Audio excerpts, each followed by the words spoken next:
Le 15 juillet 2023, une adolescente de 16 ans nommée Océane Leclerc diffusait une vidéo en direct sur TikTok depuis le sous-sol de la maison familiale à Nantes.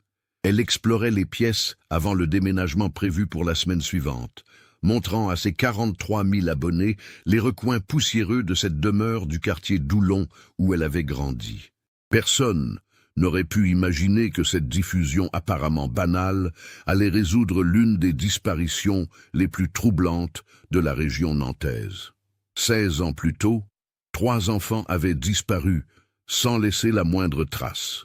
Léa, Hugo et Chloé Fontaine, âgés respectivement de 8, 6 et 4 ans, s'étaient volatilisés un après-midi d'été. Malgré des recherches massives impliquant plus de 200 policiers et gendarmes, des chiens spécialisés, des plongeurs dans l'Erdre et la Loire et des milliers de bénévoles fouillant chaque centimètre carré du secteur, aucun indice n'avait jamais été retrouvé. Les enfants semblaient avoir disparu dans le néant. Jusqu'à ce qu'une caméra de smartphone, tenue par une adolescente insouciante, révèle accidentellement le secret que quelqu'un avait désespérément tenté d'enterrer pendant 16 longues années. Comment était-il possible que 3 enfants aient pu rester introuvables pendant tant de temps dans une zone pourtant scrutée avec acharnement? Et surtout, qui aurait pu commettre l'impensable tout en continuant à vivre une existence apparemment normale pendant près de 2 décennies? Avant de continuer avec cette histoire bouleversante, si vous appréciez les cas mystérieux réels comme celui-ci, abonnez-vous à la chaîne et activez les notifications pour ne manquer aucun nouveau cas. Maintenant, découvrons comment tout a commencé. Nantes, chef-lieu de la Loire-Atlantique, est une ville de plus de 300 000 habitants située au confluent de la Loire, de l'Erdre et de la Sèvre nantaise. En 2007, la ville connaissait une période de renouveau urbain, avec la transformation progressive de l'île de Nantes et le développement de nouveaux quartiers résidentiels. Le quartier de Doulon, situé dans l'est de la ville, était alors un secteur tranquille et familial, composé principalement de maisons individuelles avec jardin et de quelques petits immeubles. Les familles s'y connaissaient.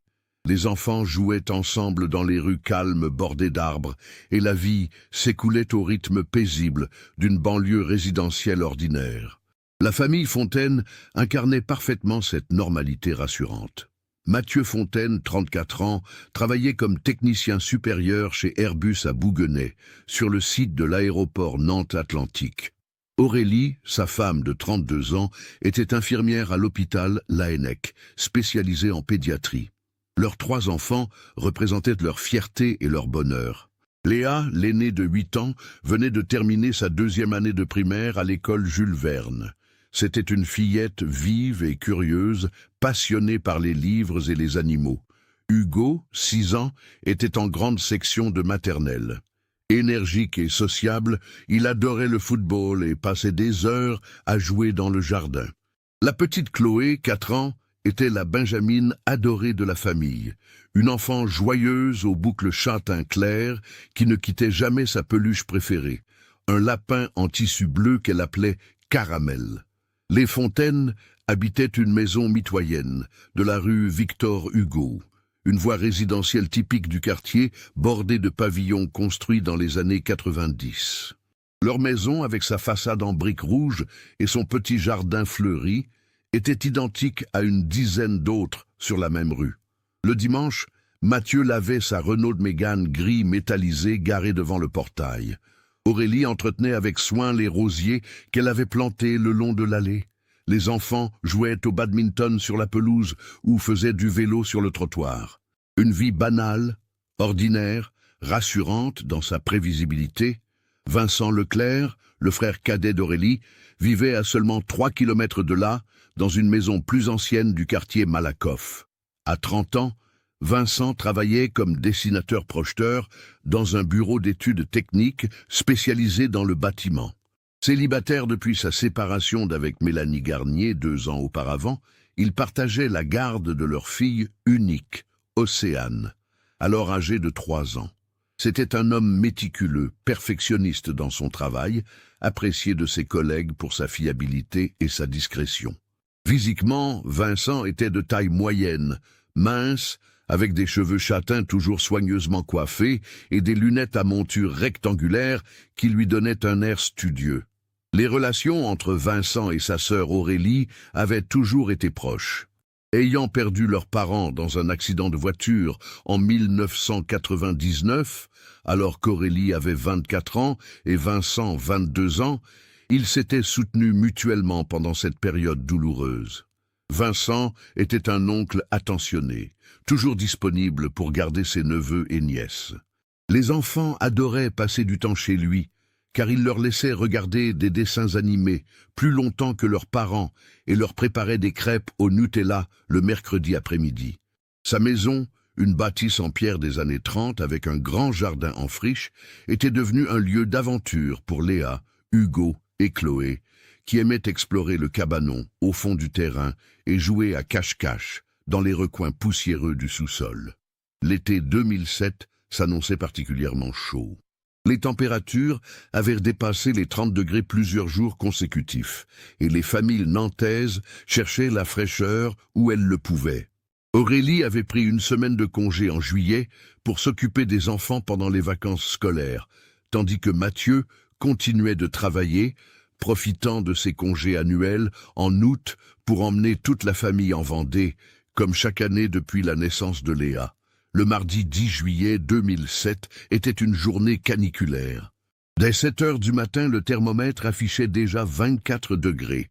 Aurélie avait préparé le petit déjeuner pour les enfants pendant que Mathieu se douchait avant de partir au travail. Léa avait réclamé des céréales chocolatées, Hugo voulait des tartines de confiture de fraises et Chloé, comme toujours, s'était contentée de tremper des biscuits dans son lait en tenant Caramel sur ses genoux. La routine matinale s'était déroulée normalement, avec les chamailleries habituelles entre les aînés et les rires de Chloé qui observait ses frères et sœurs avec amusement. Mathieu était parti au travail à 8h15, embrassant rapidement sa femme et ses enfants avant de monter dans sa voiture. Ce serait la dernière fois qu'il verrait ses 3 enfants vivants. Aurélie avait prévu d'emmener Léa, Hugo et Chloé à la piscine municipale de la Petite Amazonie dans l'après-midi. Mais la matinée promettait d'être longue sous cette chaleur étouffante.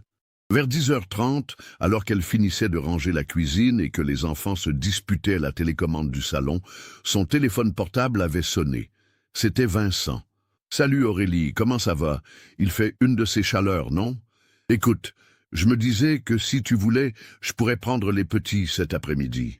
J'ai un grand parasol dans le jardin et Océane serait ravie de jouer avec ses cousins. Ça te permettrait de te reposer un peu, tu as l'air épuisé en ce moment. » La voix de Vincent était chaleureuse, concernée. Aurélie avait hésité un instant. Elle appréciait ces moments avec ses enfants pendant ses congés, mais elle devait aussi reconnaître que l'idée d'un après-midi calme pour rattraper son retard de sommeil était tentante. Les semaines précédentes avaient été éprouvantes à l'hôpital, avec plusieurs enfants gravement malades dont elle s'était occupée et la chaleur n'arrangeait rien. « C'est gentil, Vincent, mais j'avais prévu de les emmener à la piscine. Tu es sûr que ça ne te dérange pas ?» Vincent avait insisté avec cette bienveillance fraternelle qu'elle connaissait bien. « Mais non, au contraire, Océane n'arrête pas de me demander quand elle reverra ses cousins. Et puis, avec cette chaleur, ils seront mieux dans mon jardin avec le parasol et la petite piscine gonflable. Je leur ferai des glaces maison comme ils aiment. Amène-les vers 14h si tu veux. » Aurélie avait accepté. Elle avait prévenu les enfants qui avaient explosé de joie, particulièrement Léa qui adorait s'occuper de sa petite cousine Océane. À 13h55, Aurélie avait chargé ses 3 enfants dans sa Citroën C3 bleue. Léa portait son maillot de bain à fleurs sous une robe légère. Hugo avait enfilé un short et un t-shirt de l'équipe de France de football, et Chloé serrait Caramel contre elle, vêtue d'une salopette rose. Le trajet jusqu'à chez Vincent avait duré 7 minutes. Aurélie s'était garée devant le portail vert de la maison de son frère, rue Arsène-Leloup, à 14h02 exactement. Elle se souvenait précisément de l'heure, car elle avait regardé l'horloge du tableau de bord en se garant, notant mentalement qu'elle avait quelques minutes d'avance. Vincent les attendait sur le perron, en bermuda beige et polo blanc, pieds nus dans des sandales. Océane se tenait à côté de lui, déjà en maillot de bain. Une petite fille aux cheveux blonds coupés au carré et aux yeux d'un bleu profond. Les 4 enfants s'étaient précipités vers le jardin, tandis qu'Aurélie donnait les dernières instructions à son frère. Leurs affaires de bain sont dans le sac. Léa doit mettre de la crème solaire toutes les 2 heures. Elle brûle facilement. Hugo peut manger un goûter vers 16 heures. Il y a des compotes et des gâteaux dans le sac.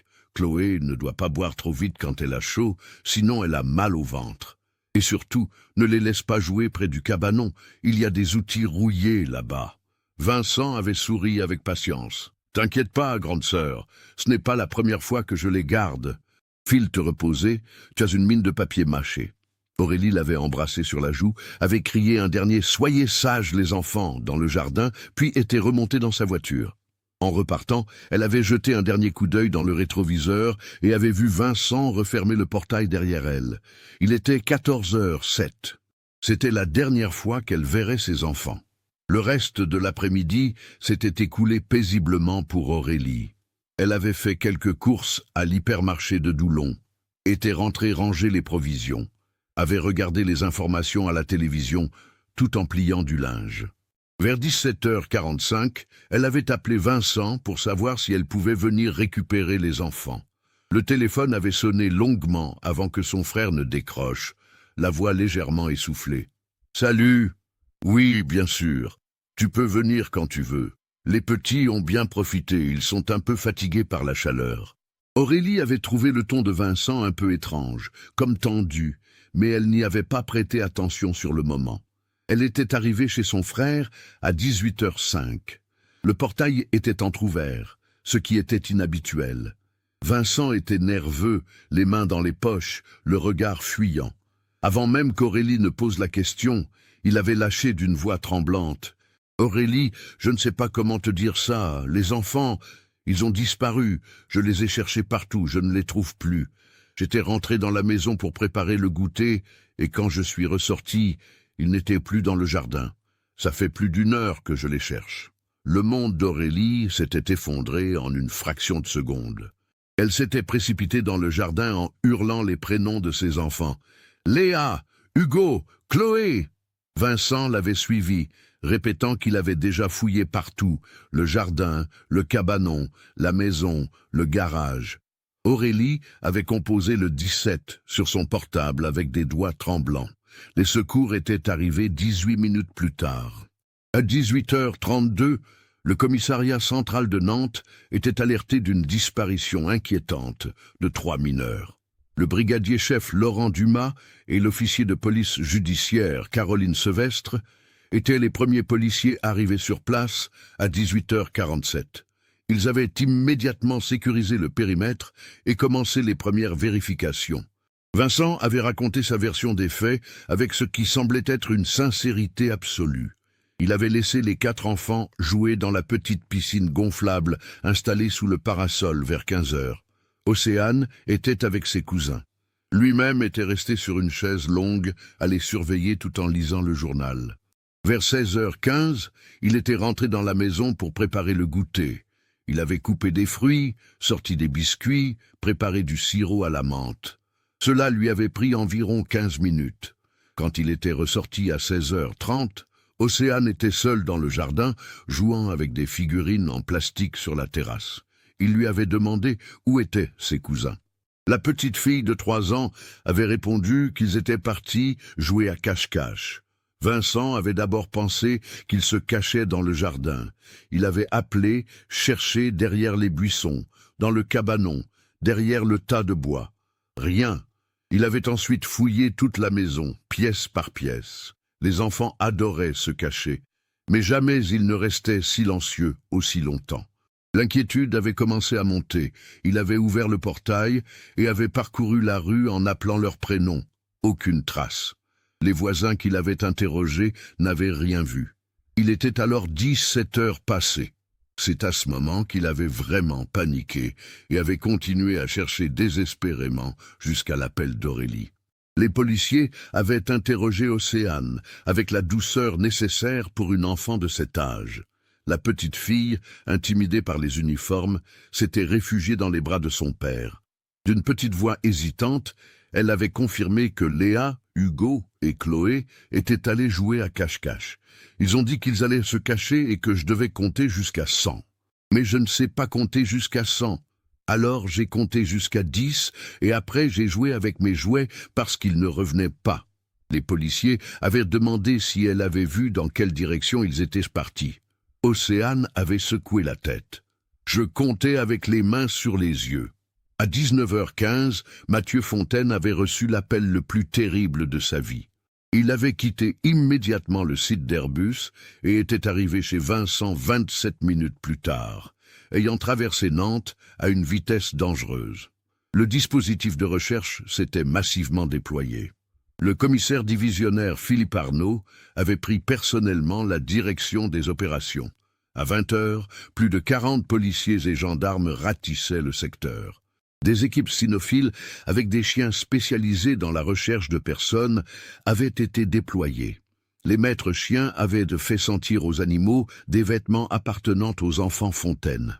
Les chiens avaient suivi une piste depuis le jardin de Vincent jusqu'au portail, puis l'avaient perdu au niveau du trottoir, comme si les enfants étaient montés dans un véhicule. Les premières 72 heures d'une disparition d'enfants sont cruciales. Les statistiques le montrent impitoyablement.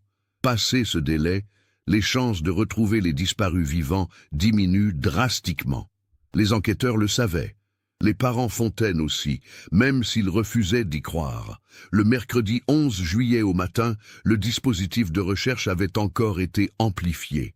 Plus de 200 personnes participaient aux battues, policiers, gendarmes, pompiers, mais aussi des centaines de bénévoles, voisins, collègues de Mathieu et d'Aurélie, parents d'élèves de l'école Jules Verne. Des hélicoptères survolaient Nantes et ses environs. Des plongeurs exploraient l'Erdre et les bassins du canal de Nantes à Brest. Chaque jardin, chaque cave, chaque garage du quartier était méthodiquement inspecté. La capitaine Sandrine Marchand, trentenaire dynamique aux cheveux courts et au regard perçant, avait été désignée comme officier responsable de l'enquête. Spécialisée dans les affaires de mineurs en danger, elle avait déjà géré plusieurs dossiers de disparition, dont certains s'étaient malheureusement conclus tragiquement. Son expérience lui dictait de suivre plusieurs pistes simultanément. La première, statistiquement la plus probable, concernait l'entourage familial. Dans 80% des disparitions d'enfants, un membre de la famille ou un proche est impliqué. Vincent Leclerc avait été longuement interrogé au commissariat le mercredi matin. Il avait répété son témoignage avec une cohérence troublante. Trop cohérente, pensait Sandrine Marchand. Les gens vraiment innocents ont tendance à se contredire sur les détails mineurs, car la mémoire sous stress n'est pas fiable. Vincent, lui, ne variait pas d'1 millimètre dans sa chronologie. Il avait accepté, sans broncher, de fournir ses empreintes digitales et un échantillon d'ADN. Une perquisition complète de sa maison avait été effectuée. Les techniciens de l'identité judiciaire avaient passé chaque centimètre carré au peigne fin, prélevant des échantillons, photographiant chaque pièce, examinant le moindre recoin. Le jardin avait été fouillé avec des sondes et un géoradar pour détecter d'éventuels mouvements de terre récents. Le sous-sol, particulièrement sombre et encombré de cartons, d'outils et de vieux meubles, avait été entièrement vidé et inspecté. Rien, aucune trace de lutte, aucun indice de violence, aucun signe que les 3 enfants avaient été retenus ou blessés dans cette maison. Les voisins de la rue Arsène-Leloup avaient été systématiquement interrogés. Madame Girard, une retraitée de 68 ans vivant juste en face de chez Vincent, avait déclaré qu'elle avait effectivement vu les enfants Fontaine arriver vers 14 heures. Elle se souvenait de Chloé avec sa peluche lapin. Mais ensuite, elle avait regardé la télévision et n'avait plus prêté attention à ce qui se passait dehors. Monsieur Beaumont, qui habitait 3 maisons plus loin, affirmait avoir tondu sa pelouse entre 16h et 17h. Il n'avait remarqué aucun véhicule suspect, aucun mouvement inhabituel. La rue était calme, comme d'habitude un mardi après-midi d'été. Les caméras de surveillance du quartier avaient été épluchées. Il y en avait peu à cette époque dans ce secteur résidentiel. Une supérette disposait d'une caméra orientée vers son parking, à 400 mètres de chez Vincent. Les images montraient le trafic habituel, mais aucun véhicule suspect transportant des enfants n'avait été identifié.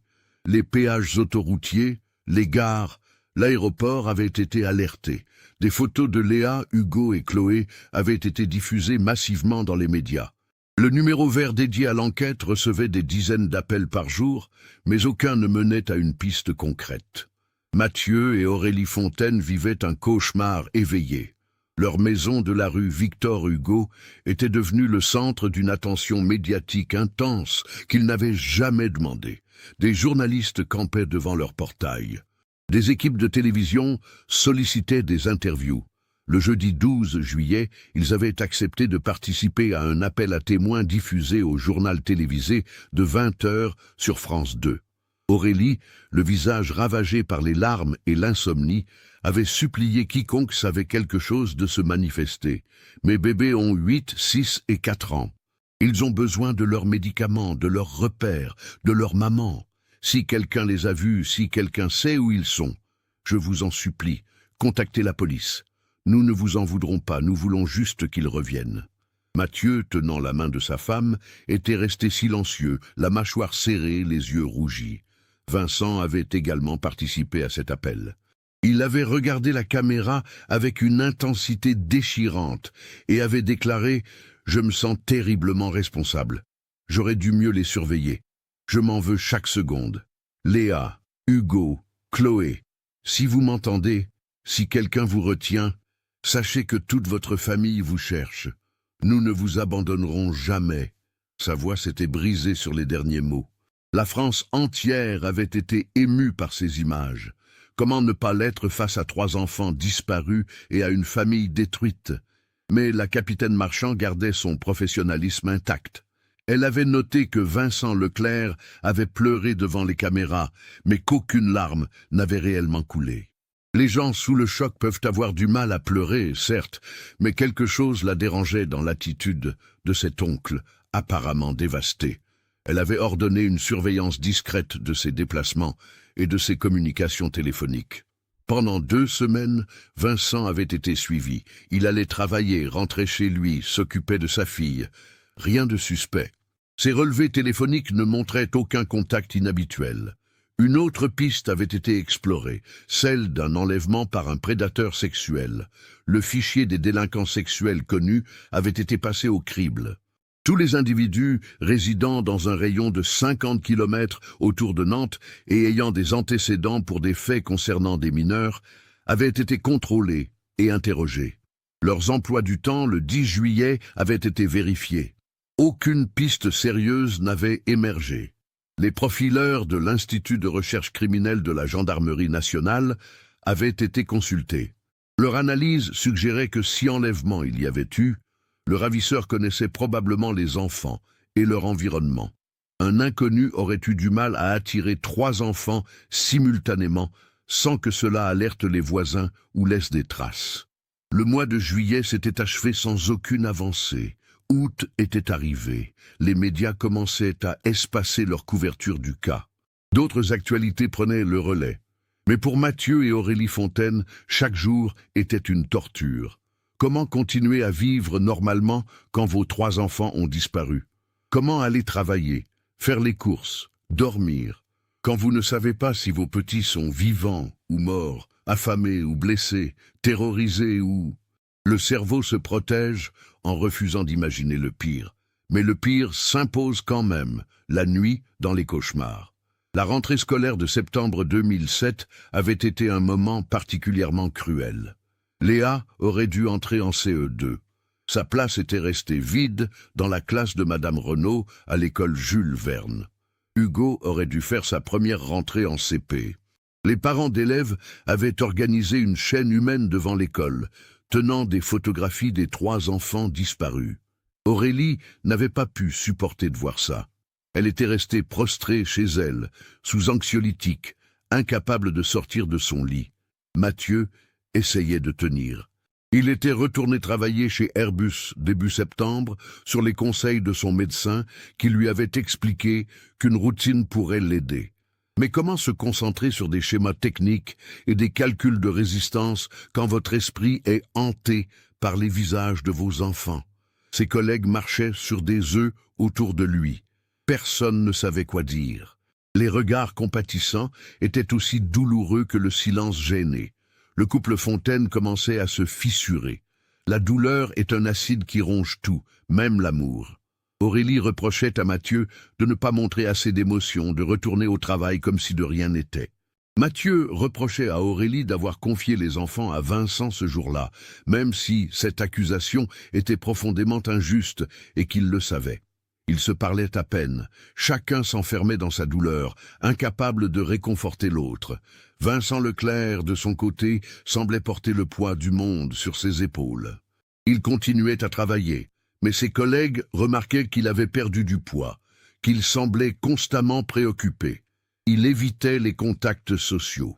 Le mercredi, quand il gardait Océane, il ne sortait plus avec elle comme avant. Il restait à la maison. La petite fille, trop jeune pour comprendre pleinement la tragédie, demandait parfois quand Léa, Hugo et Chloé reviendraient jouer avec elle. Vincent changeait rapidement de sujet. 1 an passa, puis 2, puis 5. L'enquête officiellement restait ouverte, mais concrètement, elle était au point mort. Sandrine Marchand, promue commandant entre-temps, consultait régulièrement le dossier. Elle n'avait jamais vraiment abandonné. Dans un tiroir de son bureau, elle conservait les photographies des 3 enfants Fontaine. Parfois, elle les regardait et se demandait ce qu'ils seraient devenus. Léa aurait eu 13 ans en 2012, une adolescente. Hugo, 11 ans. Chloé, 9 ans. Ou peut-être aucun âge, si la vérité était celle que tout le monde redoutait sans vouloir se l'avouer. Mathieu et Aurélie Fontaine avaient divorcé en 2011. 4 ans après la disparition de leurs enfants, leur couple n'avait pas survécu. Mathieu était parti vivre à La Roche-sur-Yon, en Vendée, où il avait obtenu une mutation professionnelle. Un nouveau départ, loin de Nantes et de ses souvenirs toxiques. Aurélie était restée dans la maison de la rue Victor Hugo, incapable de la quitter. C'était là que ses enfants avaient grandi. C'était là qu'ils reviendraient s'ils revenaient un jour. Elle avait conservé leur chambre exactement comme elles étaient le 10 juillet 2007. Les jouets de Chloé sur le tapis, les livres de Léa sur l'étagère, le ballon de foot de Hugo dans le coffre à jouets, un sanctuaire figé dans le temps. Vincent, lui, avait continué sa vie avec une normalité troublante. En 2013, il s'était remis en couple avec une collègue de son bureau d'études, Isabelle Morel. Il s'était marié en 2015. Océane, qui avait alors 11 ans, semblait apprécier Isabelle. La famille recomposée vivait toujours dans la maison de la rue Arsène Leloup. Vincent avait envisagé de déménager plusieurs fois, mais chaque fois, quelque chose le retenait. Sa fille avait grandi là, ses repères étaient là. Et puis, partir aurait semblé suspect, non? Comme s'il fuyait quelque chose. Les années continuaient de défiler. Océane grandissait. Elle était devenue une adolescente comme les autres, passionnée par les réseaux sociaux, la musique pop, les séries Netflix. Elle avait créé un compte TikTok à 13 ans, comme toutes ses copines. D'abord, elle postait des petites chorégraphies de danse, des vidéos avec ses amis, des transitions créatives. Progressivement, elle avait gagné en audience. À 15 ans, elle avait 20 000 abonnés. À 16 ans, en juillet 2023, elle en comptait 43 000. Son contenu s'était diversifié. Elle parlait de mode, de maquillage, donnait des conseils de vie, racontait des anecdotes de son quotidien. Une influenceuse émergente du paysage numérique français. En juin 2023, Vincent et Isabelle avaient pris une décision importante. Ils allaient vendre la maison de la rue Arsène Leloup pour acheter un appartement plus moderne dans le centre-ville de Nantes, près de la place Royale. Océane entrait en première au lycée à la rentrée et elle souhaitait être plus proche de ses amis. Le marché immobilier était favorable. Un couple de jeunes cadres avait visité la propriété et avait fait une offre satisfaisante. La signature de la vente était prévue pour la fin juillet.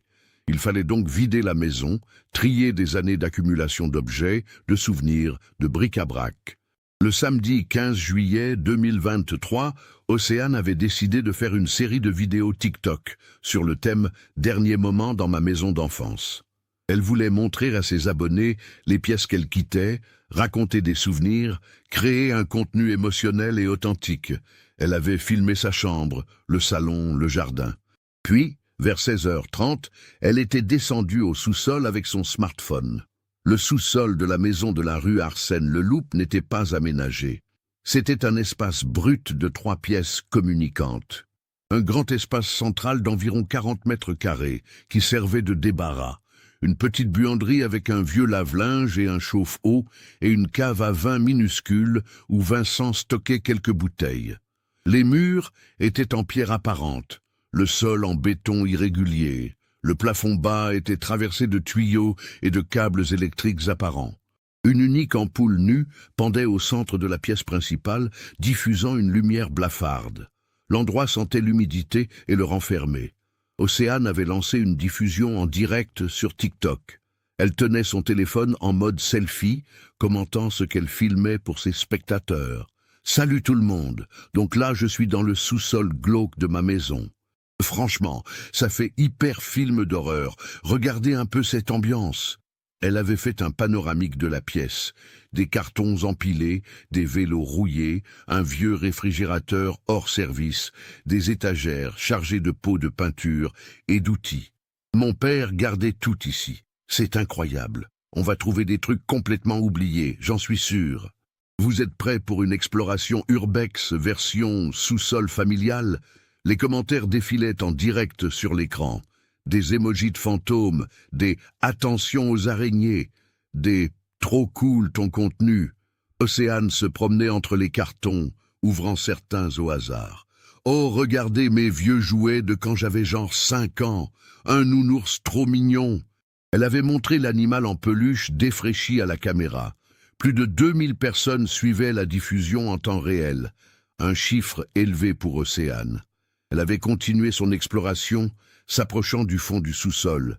C'est là, près de la cave à vin, qu'elle avait remarqué quelque chose d'étrange. Le mur du fond semblait différent des autres. Tandis que les murs latéraux et le mur de façade étaient en pierre de tuffeau jaunâtre typique de la région, le mur du fond était recouvert de plaques de plâtre blanc. Océane n'y avait jamais prêté attention auparavant, mais maintenant qu'elle le regardait attentivement, c'était effectivement curieux.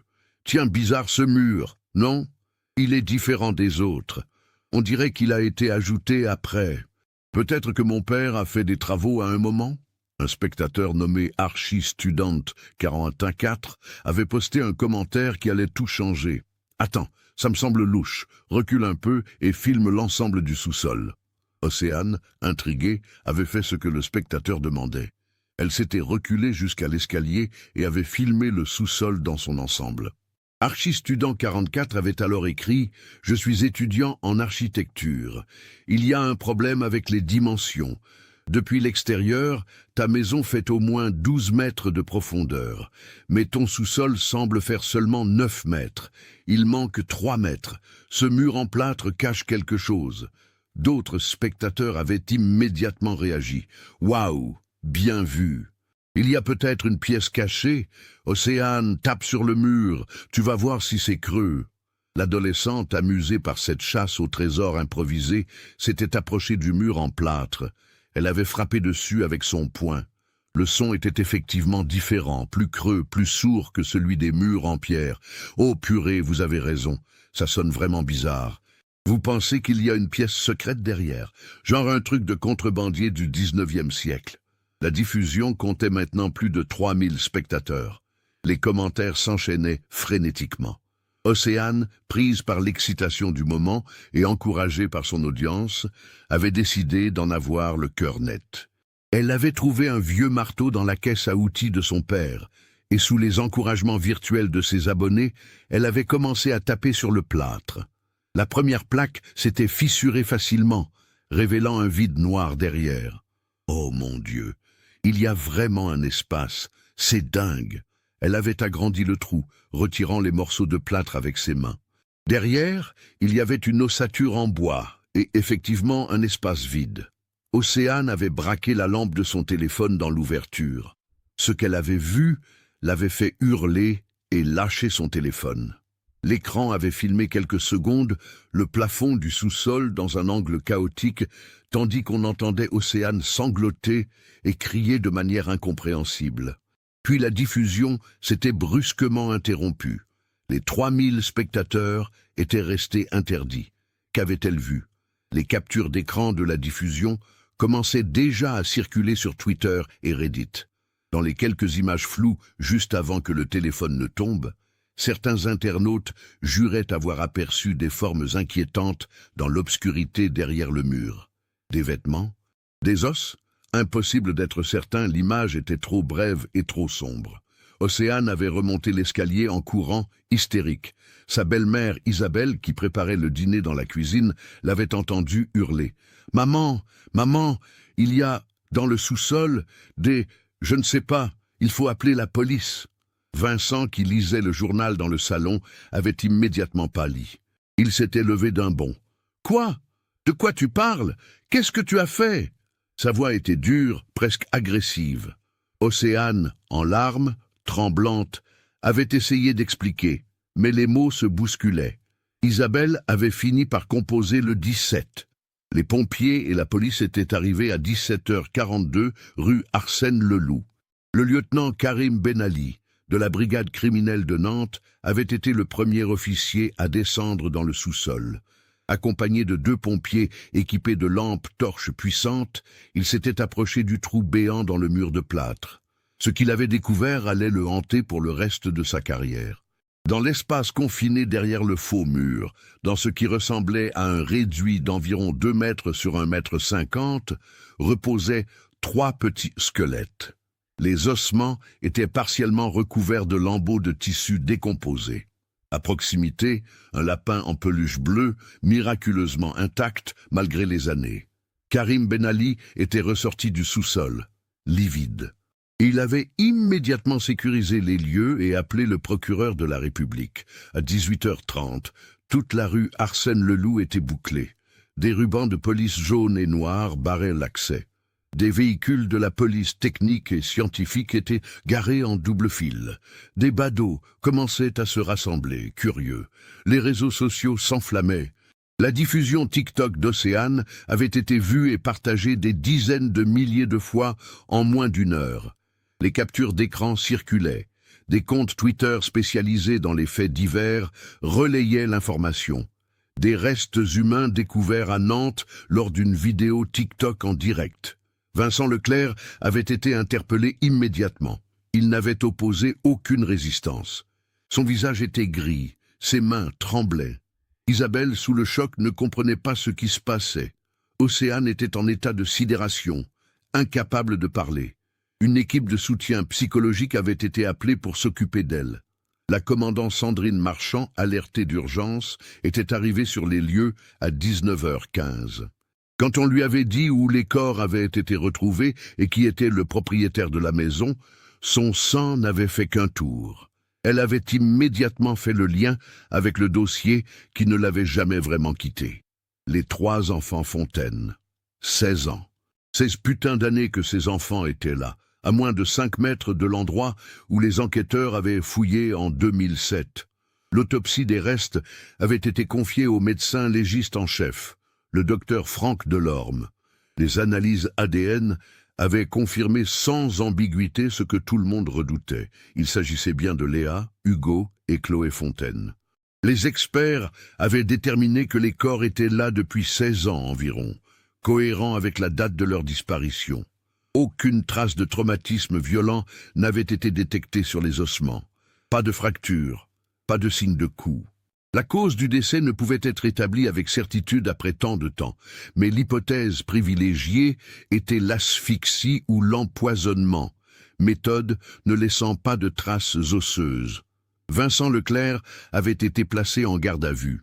Pendant 48 heures, il avait refusé de parler, se murmurant simplement dans un silence obstiné. Puis, le mardi 18 juillet au matin, face à la commandant Marchand et à l'avocat commis d'office, il s'était effondré. « Je vais tout vous raconter. Je ne peux plus porter ça. J'aurais dû parler il y a 16 ans. J'aurais dû, mais j'avais trop peur. Vincent avait commencé son récit d'une voix monocorde, le regard fixé sur la table de la salle d'interrogatoire. Ce jour-là, le 10 juillet 2007, tout était normal au début. Les enfants jouaient dans la piscine gonflable. Océane était avec eux. Je les surveillais. Vers 16 heures, je suis effectivement rentré dans la maison pour préparer le goûter. Mais ce que je n'ai pas dit, c'est ce qui s'est passé avant. Il avait marqué une pause, cherchant ses mots. La commandant Marchand n'avait pas bougé, laissant le silence faire son œuvre. Léa, l'aînée, est venue me voir vers 15h30. Elle m'a dit qu'elle avait très chaud et qu'elle voulait explorer le sous-sol parce qu'il faisait plus frais. Je lui ai dit que ce n'était pas une bonne idée, que c'était dangereux avec tous les outils et les vieux objets. Mais Léa était têtue, vous savez comment sont les enfants. Hugo l'a suivie, et Chloé, bien sûr, voulait faire comme ses grands frères et sœurs. Je leur ai dit d'accord, mais juste 5 minutes, et je suis descendu avec eux. Vincent avait fermé les yeux. Le sous-sol était en désordre. J'avais fait des travaux quelques mois avant, en février, pour isoler une partie du mur qui laissait passer l'humidité. J'avais monté un faux mur en plaque de plâtre devant le vieux mur en pierre. Ça créait un vide d'air pour l'isolation. Mais j'avais laissé un accès, une plaque amovible, pour pouvoir vérifier l'état du mur d'origine régulièrement. Les enfants ont trouvé cette plaque. Ils ont voulu jouer à cache-cache dans l'espace derrière. Je leur ai dit non, c'était trop étroit, trop dangereux. Mais ils étaient excités. Léa a insisté. J'ai fini par accepter bêtement. Sa voix s'était brisée. Ils sont entrés tous les trois dans l'espace derrière le mur. C'était étroit, mais ils étaient petits. Chloé avait emmené Caramel, sa peluche. Je leur ai dit que j'allais compter jusqu'à 100 et qu'ils devaient rester silencieux. J'ai refermé la plaque de plâtre en leur disant que c'était pour rendre le jeu plus réaliste. Je suis remonté à l'étage. J'ai préparé le goûter. Quand je suis redescendu au sous-sol, peut-être 15 minutes plus tard, j'ai appelé les enfants. Pas de réponse. J'ai ouvert la plaque. Ils ne bougeaient plus. Les trois, immobiles. Les larmes coulaient maintenant sur ses joues. J'ai paniqué. J'ai essayé de les ranimer. J'ai sorti Léa, puis Hugo, puis Chloé. J'ai fait du bouche à bouche. J'ai essayé le massage cardiaque. Rien. Ils étaient morts. Je ne comprenais pas ce qui s'était passé. Peut-être que l'espace était trop confiné, qu'il n'y avait pas assez d'oxygène. Ou peut-être qu'il y avait des émanations toxiques de vieux produits chimiques que j'avais stockés là autrefois et qui avaient libéré des gaz. Je ne sais pas. Je ne sais toujours pas. La commandant Marchand avait enfin parlé, sa voix dure. Et vous n'avez pas appelé les secours. Vous n'avez pas essayé de les sauver. Vincent avait secoué la tête frénétiquement. Je sais que c'est ce que j'aurais dû faire. Mais j'étais dans un état de panique absolue. Je me suis dit que c'était ma faute, que j'avais tué les enfants de ma sœur, que j'irais en prison, que je perdrais Océane. Ma fille n'avait que 3 ans. Elle avait besoin de son père. J'ai pris la pire décision de ma vie. Il avait continué son récit glaçant. J'ai remis les corps dans l'espace derrière le mur. J'ai remis Caramel avec Chloé, puis j'ai refermé la plaque de plâtre. J'ai scellé les bords avec du joint. En moins d'1 heure, c'était fait. Le mur avait l'air normal. Personne ne pouvait savoir. J'ai nettoyé le sous-sol. J'ai remonté tous les cartons pour masquer le mur du fond. Puis, je suis remonté. Océane jouait toujours dans le jardin. Elle n'avait rien remarqué. Je lui ai demandé où étaient tous ses cousins et je lui ai dit de répondre qu'ils étaient partis jouer à cache-cache si quelqu'un lui posait la question. Elle avait 3 ans. Elle a répété ce que je lui disais sans comprendre. Ensuite, j'ai attendu. J'ai fait semblant de les chercher. J'ai ouvert le portail, j'ai crié leur nom dans la rue. J'ai interrogé les voisins. Et quand Aurélie a appelé, j'ai joué le rôle de l'oncle paniqué. Quand la police est arrivée, j'ai continué à mentir. Je mentais à ma sœur, à Mathieu, aux enquêteurs, à tout le monde, chaque jour pendant 16 ans. La commandant Marchand l'avait fixé avec un mélange de dégoût et d'incrédulité. Vous avez laissé vos propres neveux morts dans votre sous-sol pendant 16 ans. Vous avez regardé votre sœur se détruire. Vous avez laissé des enquêteurs mobiliser des centaines de personnes pour chercher des enfants que vous saviez morts. Vous avez vécu normalement. Vous vous êtes mariés. Vous avez continué votre vie au-dessus de leur corps. Vincent n'avait rien répondu. Que pouvait-il dire? Aucune justification n'était possible, aucune excuse n'était recevable. L'information de l'arrestation de Vincent Leclerc et de la découverte des corps des enfants Fontaine avait déferlé dans les médias comme un tsunami. Les chaînes d'information continues avaient diffusé l'histoire en boucle. Les journaux titraient « L'horreur cachée pendant 16 ans à Nantes » ou « TikTok révèle le secret macabre d'un oncle meurtrier ». Car même si Vincent affirmait qu'il s'agissait d'un accident, le fait d'avoir dissimulé les corps et menti pendant tant d'années constituait des crimes graves. Non-assistance à personne en danger, dissimulation de cadavres, entrave à la justice. Le parquet avait requis une mise en examen pour homicides involontaires aggravés. Aurélie Fontaine avait appris la nouvelle par un appel de la commandant Marchand le 17 juillet au soir.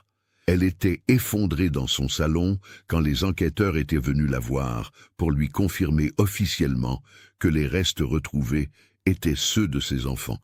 16 ans d'espoir, aussi ténus soient-ils, s'évanouissaient en une seconde. Mais avec la douleur venait aussi une forme terrible de soulagement. Elle savait enfin.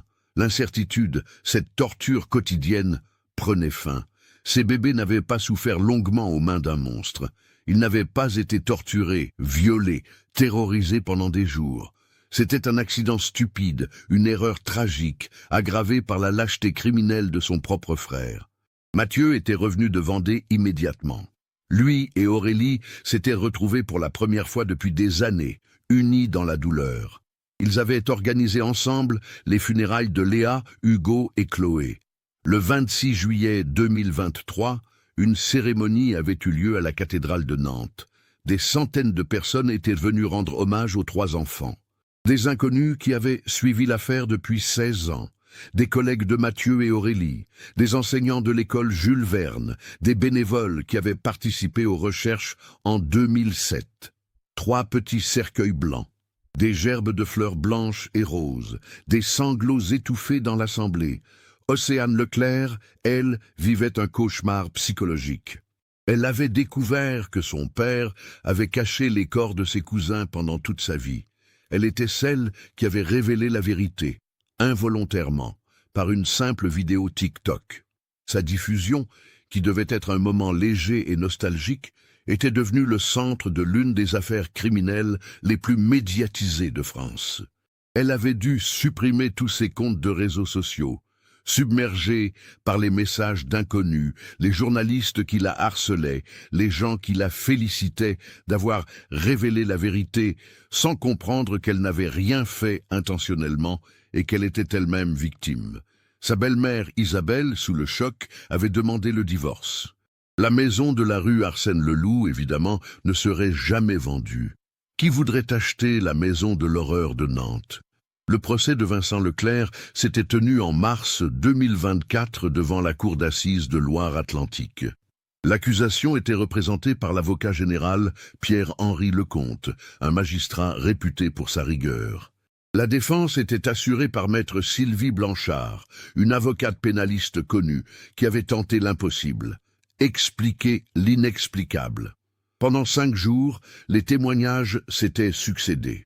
Des experts psychiatres avaient analysé la psychologie de Vincent, concluant qu'il n'était ni un psychopathe, ni un criminel né, mais un homme qui avait commis une erreur tragique, suivie d'une accumulation de mensonges par peur des conséquences.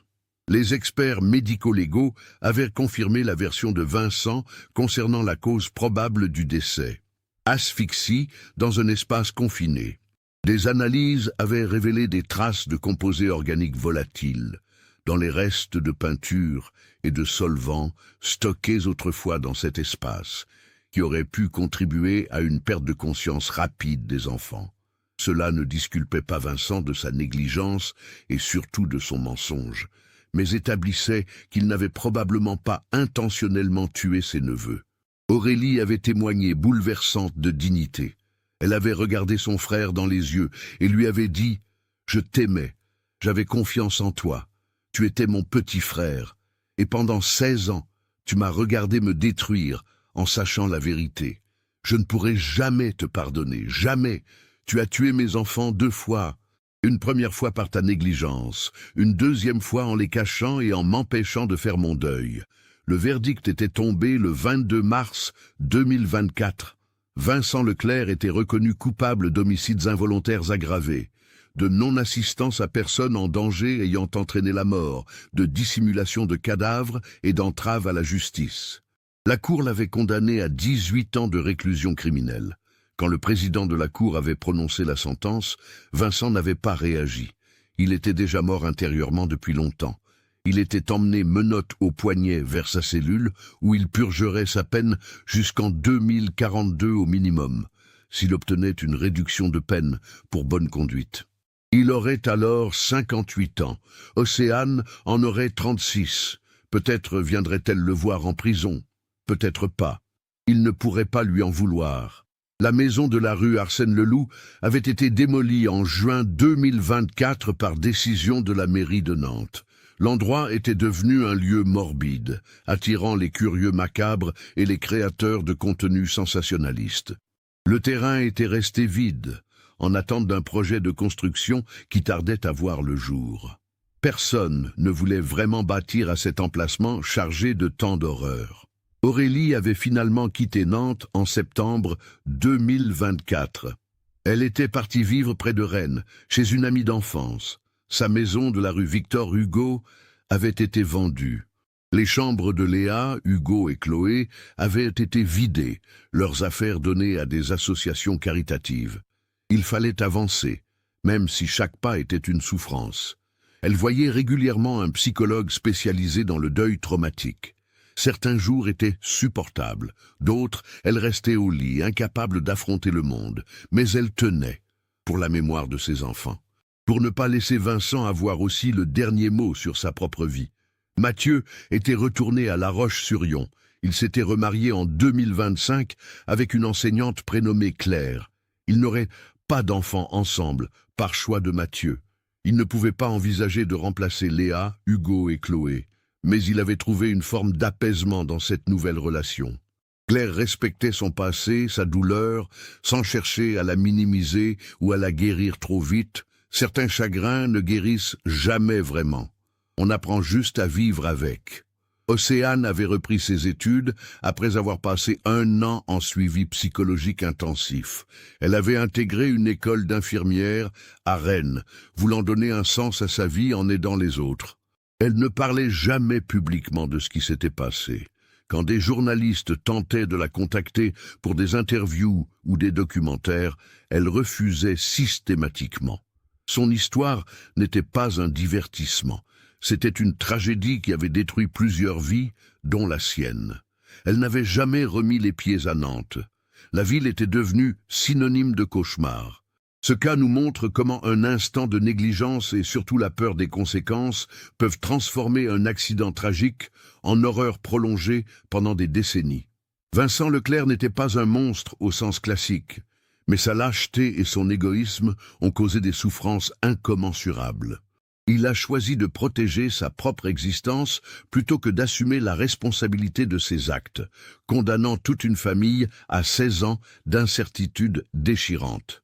Paradoxalement, c'est la technologie moderne et les réseaux sociaux, souvent critiqués pour leurs aspects négatifs, qui ont finalement révélé la vérité que personne n'avait pu découvrir pendant tant d'années. Une simple vidéo TikTok destinée à partager un moment de nostalgie est devenue l'instrument de la justice. Qu'en pensez-vous? Aurait-on pu découvrir la vérité plus tôt si les enquêteurs avaient été plus méticuleux en 2007? Ou était-ce une dissimulation si habile qu'elle était pratiquement indétectable sans le hasard de cette découverte? Partagez vos réflexions dans les commentaires. Si cette histoire vous a marqué et que vous appréciez ce type d'enquête approfondie, n'oubliez pas de vous abonner à la chaîne et d'activer les notifications. Laissez un like si ce cas vous a touché et partagez cette vidéo avec quelqu'un qui s'intéresse aux affaires criminelles réelles. Merci de votre attention et à très bientôt pour un nouveau cas.